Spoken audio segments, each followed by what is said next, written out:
Eu troquei meu antigo iPhone 13 Pro Max pelo 15 Pro Max. Eu precisava ter feito isso? Nesse vídeo eu quero te explicar se vale a pena usar o iPhone 13 ou 13 Pro Max em 2024. A resposta é sim, mas quer saber o porquê? Então sobe a vinheta.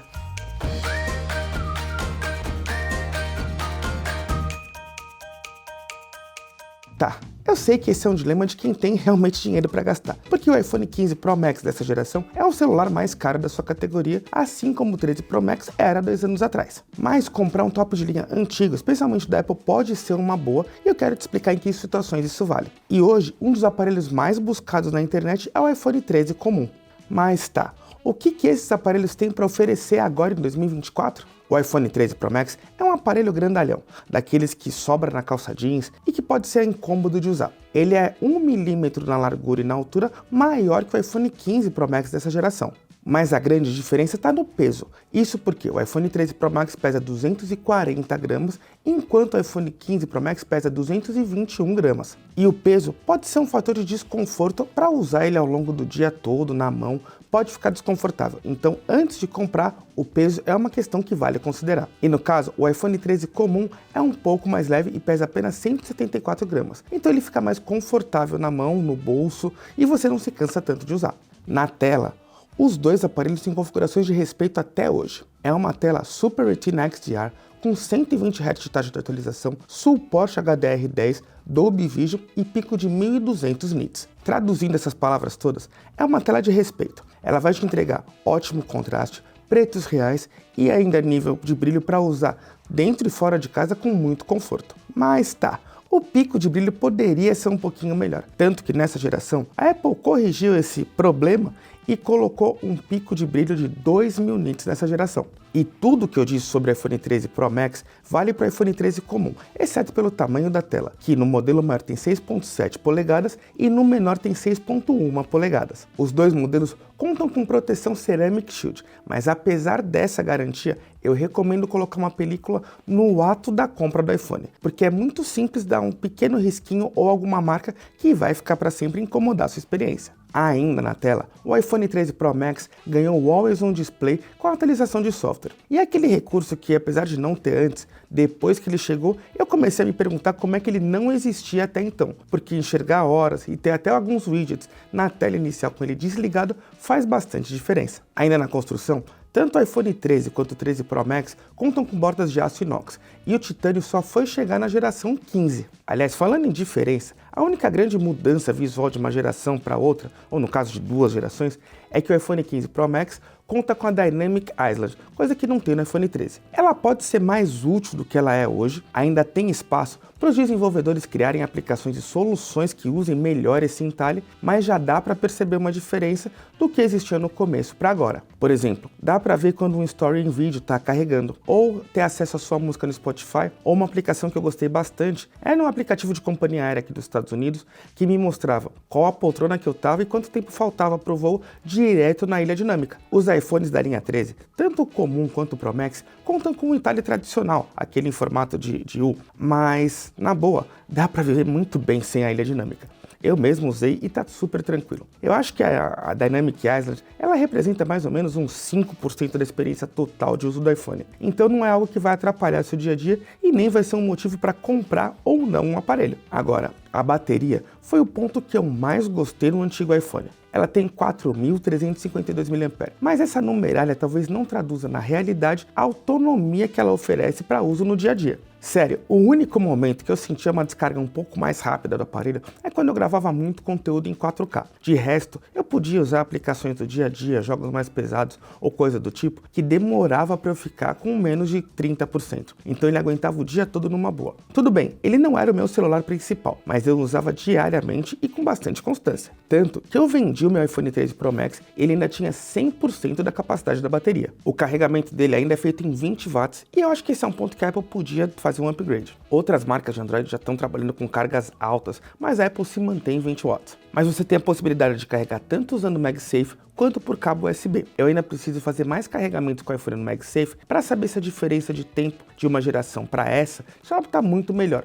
Mas o que eu pude perceber é que usando o cabo USB, a carga é muito rápida, de verdade. Eu tô bem impressionado com a rapidez do carregamento por USB e, aliás, falando em cabo, esse talvez seja um dos pontos que me fizeram trocar de geração de iPhone. Porque além de poder carregar o iPhone com o mesmo cabo do Android, eu ainda tenho uma outra vantagem, que é o USB ser uma porta universal, e isso ajuda em vários momentos. Um deles foi durante a cobertura da CES. Chegou um momento que eu estava precisando fazer upload de arquivos que estavam no SSD externo, e eu só tinha um iPhone para usar, já que não dava para pegar o computador naquele momento. E aí o que eu fiz? Pluguei o SSD no iPhone e fiz o upload para a nuvem diretamente do celular, que é algo que não daria para fazer se fosse a porta Lightning, por exemplo. E tem mais dois pontos que eu quero comentar, começando pelo desempenho. Assim, os dois modelos envelheceram muito bem de 2 anos para cá. Eu sei que é chover no molhado dizer que iPhone segura o desempenho de várias gerações para trás, que vários aparelhos, mesmo mais antigos, estão funcionando muito bem e com rapidez,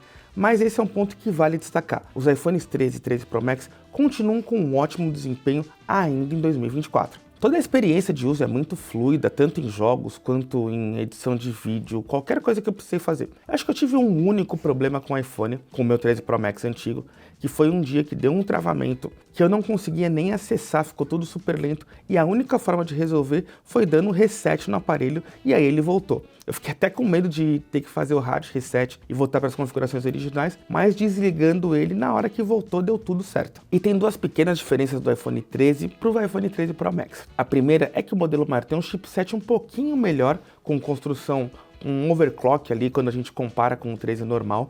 E a segunda é que são 2 GB a mais de RAM. Como o iPhone não aderiu a essa moda de colocar 8, 12, 16 GB de RAM, a diferença entre os dois, de 4 para 6, acaba sendo bem nítida nesse caso. O chipset do iPhone 13 e do 13 Pro Max tem o mesmo nome, mas para essa geração, a Apple resolveu mostrar que existe de fato uma diferença entre os modelos base e os modelos Pro. Então, para isso, ela deu até o sobrenome Pro para o seu chipset. Então, o iPhone 15 Pro Max usa o A17 Pro, que é uma construção que evoluiu de geração para geração, que agora tem 3 nanômetros. E eu sei que para falar sobre o iPhone 15 Pro Max você deve estar perguntando, mas e o superaquecimento? E aí, como é que foi? Eu posso dizer que comigo eu tive uma única vez, mas eu mereci, vai. Eu estava usando na praia e precisei carregar com uma power bank por MagSafe portátil. Então todo o processo fez com que ele esquentasse bastante e em algum momento a Apple até pediu para eu tirar o carregador da tomada, ou no caso do MagSafe, para que ele pudesse restaurar a temperatura normal. E o segundo ponto que eu queria ressaltar aqui de diferença é a câmera. Do iPhone 13 para o 13 Pro Max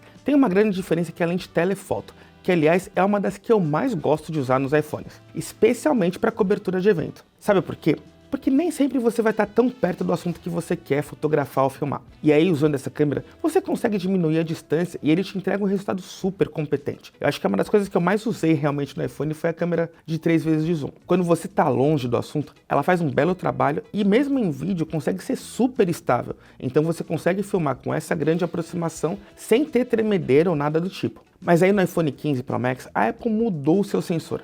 Então ele faz 5x de zoom e também tem um modo de 2x que eu acho super competente. Eu tô me adaptando a essa nova lente, ainda tô entendendo melhor as possibilidades que eu tenho de uso para ela, mas o que eu já consegui perceber é que filmar com 5x ainda tem alguma instabilidade, ele não é tão perfeito quanto era o 3x de zoom do passado. Filmar em 2x é super bom, esse eu recomendo, mas o 5x ainda pode melhorar um pouquinho e tem espaço para esse upgrade. Eu não sei se vai vir na próxima geração ou por atualização de software nesse, mas é algo que realmente merecia uma atenção da Apple. Outro recurso que eu uso bastante é o modo cinema, porque ele emula uma câmera DSLR, então ele consegue fazer um bom desfoque de fundo, tanto em pessoas quanto em objetos, e fazer esse desfoque dinâmico. Sai de um ponto, desfoca, sai para outro ponto, desfoca. Isso é muito legal de fazer. A grande diferença é que o iPhone 13 Pro Max conseguia fazer isso em 1 e 3x de zoom a 1080p e agora o iPhone 15 Pro Max mudou. Ele faz em 1 ou 2x de zoom, fazendo em 4K. E acho que esse é o principal ponto que eu consigo já exportar para a qualidade de vídeo que normalmente eu trabalho. E no geral, as experiências de foto e vídeo com o iPhone 13 Pro Max ou com o 13 Pro são ótimas e eu recomendo bastante. Claro que no 15 é melhor, as fotos estão mais claras, mais nítidas, com menos artefatos, mas ele ainda manda muito bem na geração 13 e não é algo que vai inviabilizar a sua compra nem inviabilizar o seu uso na parte geral. Eu gosto bastante da calibração de cores do iPhone. Elas são mais realistas, menos saturadas que alguns Androids como a linha Galaxy, e isso dá uma pegada até mais cinematográfica quando você vai fazer vídeo. Claro que dá para mexer por software, aumentar um pouquinho esse contraste, mas eu gosto dessa cor um pouquinho mais realista, que não tem uma pegada tão artificial quanto alguns modelos acabam apresentando. Eu também gosto do HDR, que é bem competente, consegue compensar o excesso de luz em várias situações. É algo que eu uso bastante também no iPhone, com fotos em dia claro, ou fazendo selfie, ou me gravando, e não tem problema com ele. O HDR vai sempre funcionar de uma forma super competente. Mas para quem cria conteúdo, acho que o principal ponto de ter um iPhone é que você conseguir usar a câmera no Instagram com toda a qualidade que a câmera nativa tem. Então, para quem precisa criar conteúdo ou fazer story direto na câmera do Instagram, é muito mais rápido e prático do que você fazer o story na câmera nativa e fazer o upload para sua rede social. E esse é um dos pontos que, para quem precisa criar conteúdo ou fazer muito story, o iPhone acaba sendo um ponto para decidir a compra. Tá, e eu preciso fechar esse vídeo dizendo que claro que os dois valem a pena em 2024, tanto o iPhone 13 quanto o 13 Pro Max, mas vale tomar cuidado com a disponibilidade, porque os dois saíram de linha no site da Apple, você não vai achar nenhum deles à venda. No varejo vai ser mais fácil de encontrar o iPhone 13 comum, que está com preço entre R$ 3.800 e R$ 4.000, e por esse valor, com garantia e nota, vale muito a pena correr atrás desse iPhone, porque ele vai ter uma boa cobertura